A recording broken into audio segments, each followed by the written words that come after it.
Welcome back to Rappaport to the Rescue. I'm Jill Rappaport. You heard in my lead. Ladies and gentlemen, we have a force to be reckoned with, the one and only Daryl Roth. And I am so honored that I can also call this incredible woman a friend. She is truly amazing what she has done on the Great White Way. And as you know, the Tonys are just a few days away. And of course, Daryl is nominated again. Every year she's nominated with over 150 productions. Daryl, you have 13 Tonys on your shelf. Lucky 14? What do we think? I'm hopeful. I'm always optimistic. You know that about me. And the play is so beautiful. It's written by Bess Wall. It's called Liberation.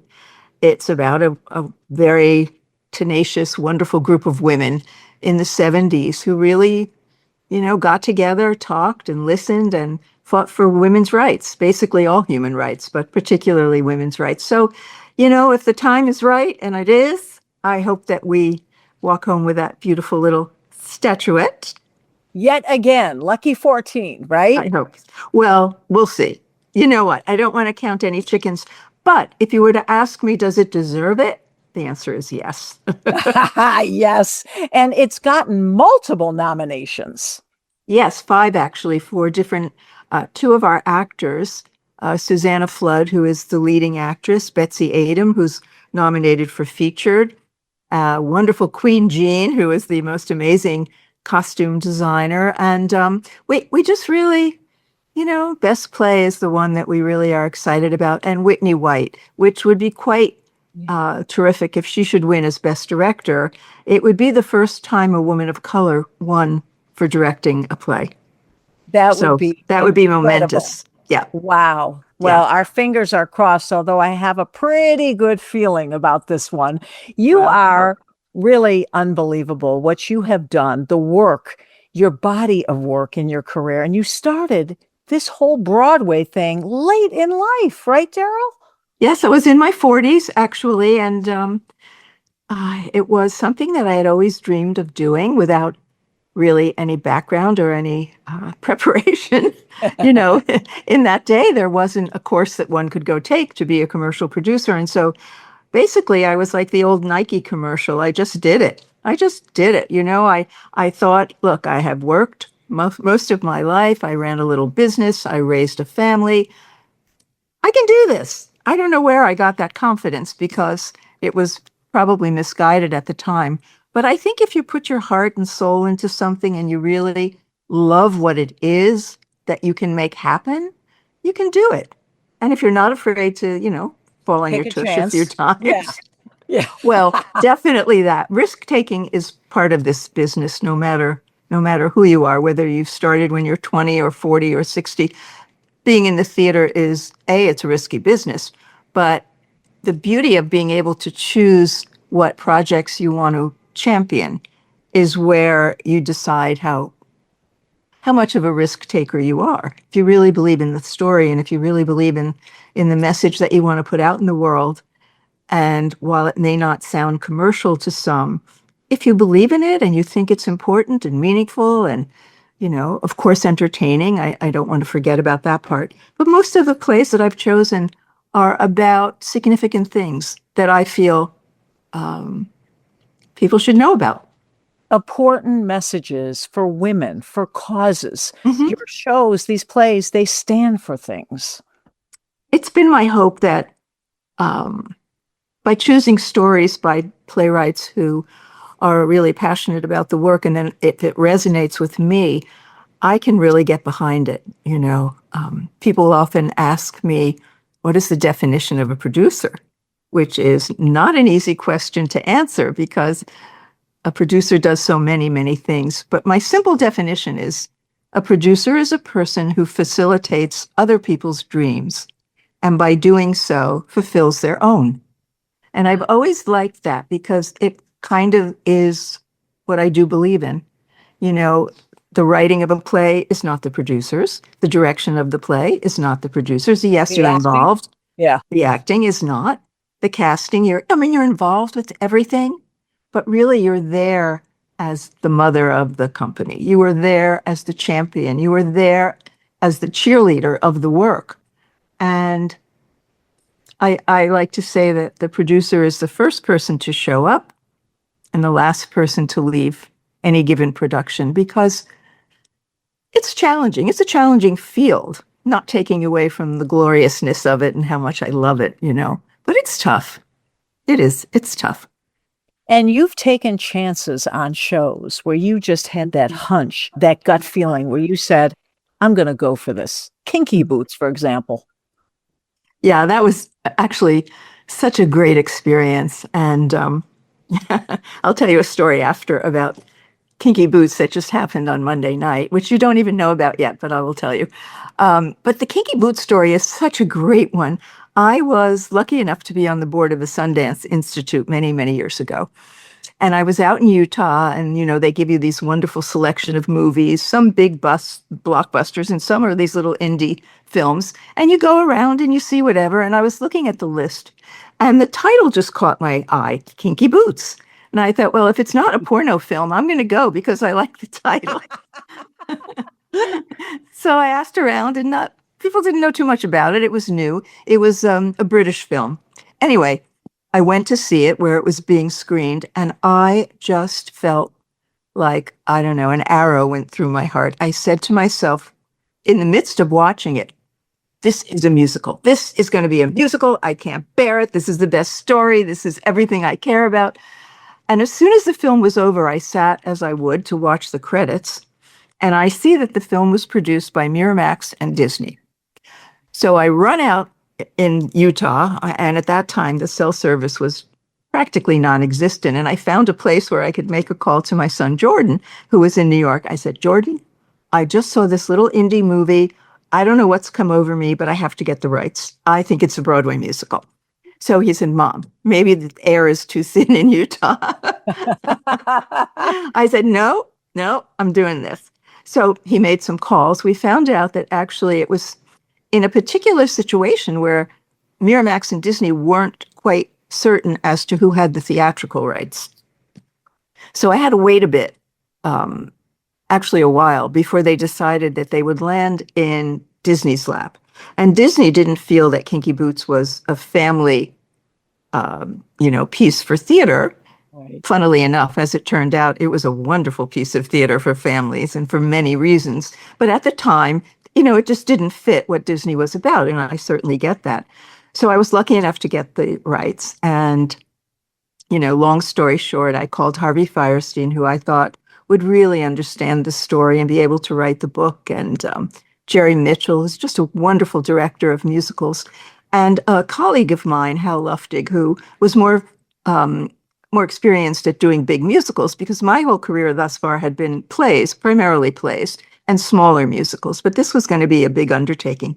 So we put that team together, and we started asking various composer lyricists to please send us a couple of songs on spec so we could put the final piece of the puzzle together, one of the most important composer lyricists.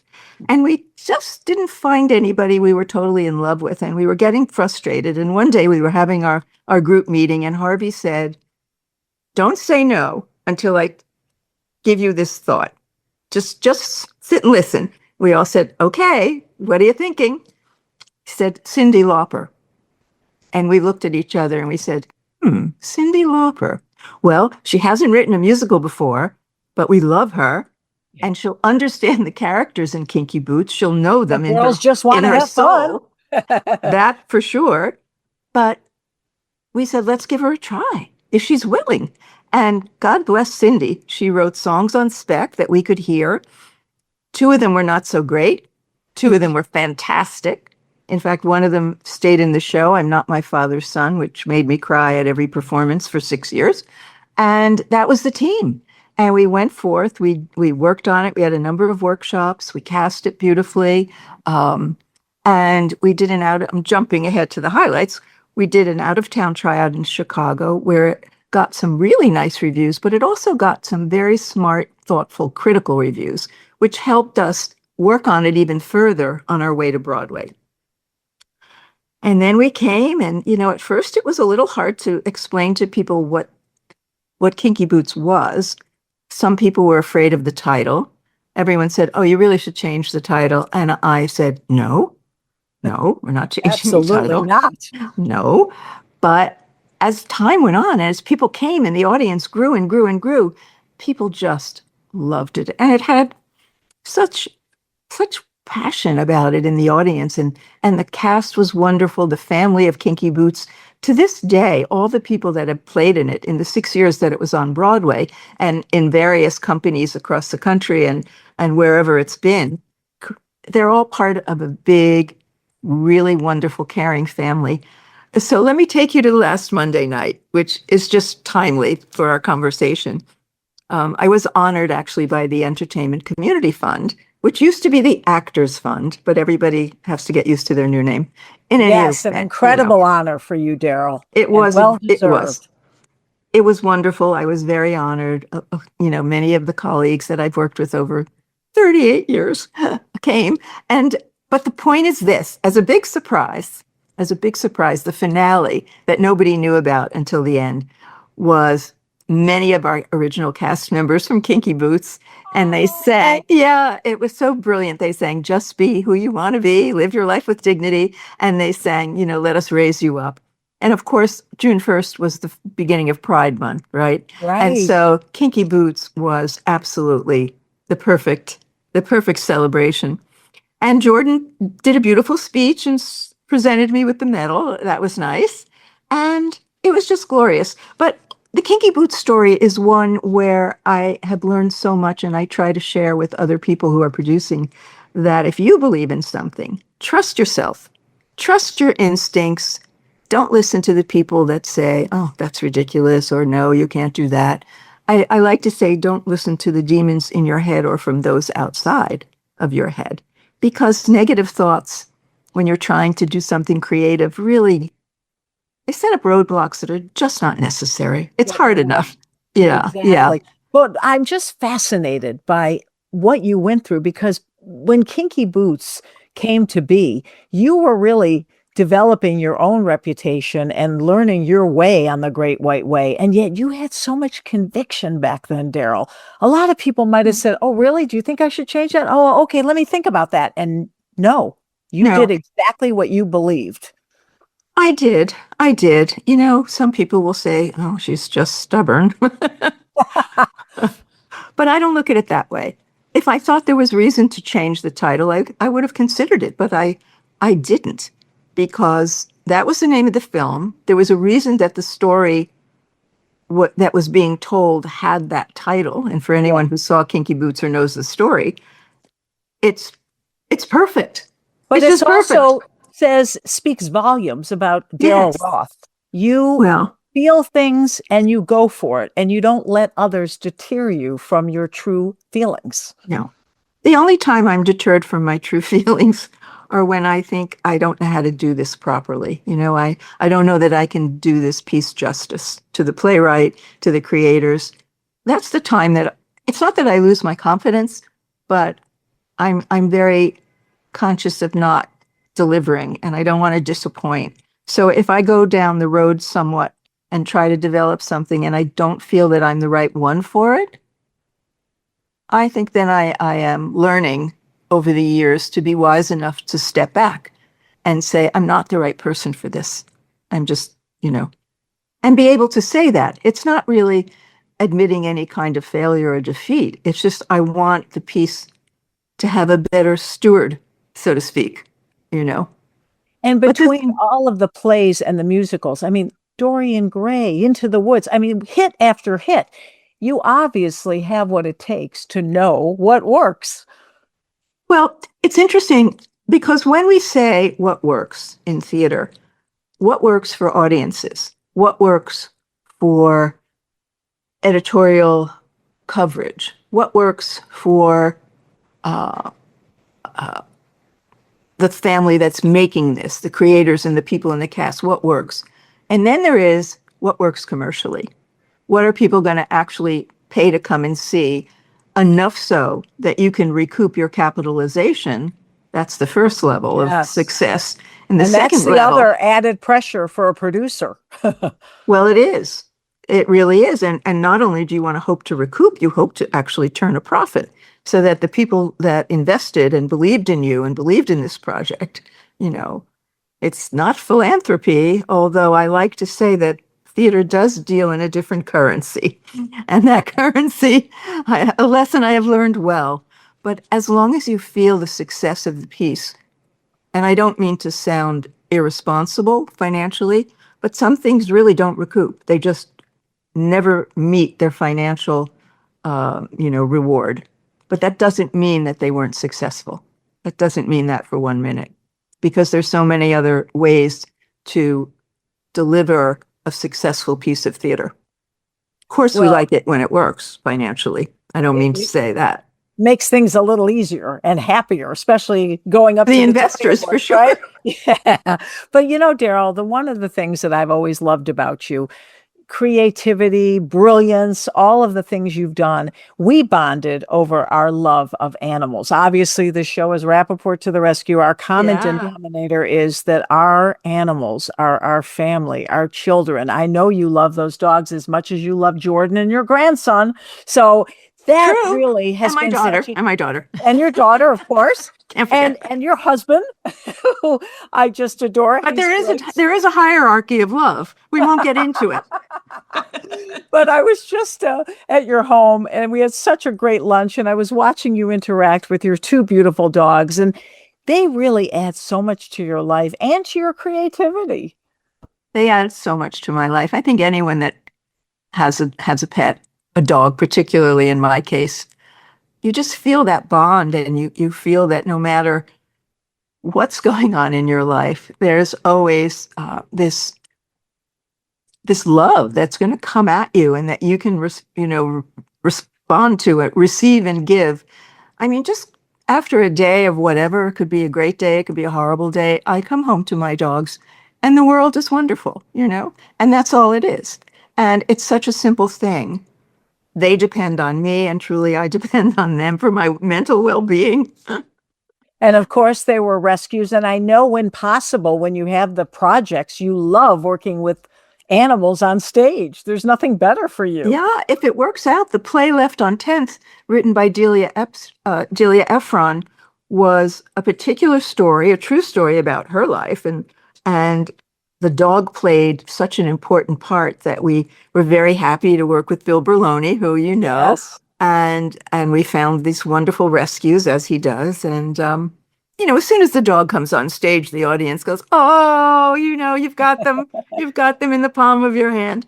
And I love it. I mean, there aren't many shows that call for a dog, but when it's really integral to the story, and often I'm drawn to stories because there are animals in it. That's not on my priority list, but when it's right, it's just lovely. But in my own family, I've always encouraged all my family to have dogs. My daughter has two dogs. I convinced Jordan and Richie, when their son Levi was a bit older, to adopt a dog, and Richie's mother, who's, a senior citizen, we found her a senior dog. I So think great. dogs make your life so much better. And I know how much you care about senior dogs, and giving them a wonderful kind of, end of life chapter. And I say that for people too. I try to talk a lot of senior friends of mine into getting a dog, even though, they think they're not going to be around for 10 years or 20.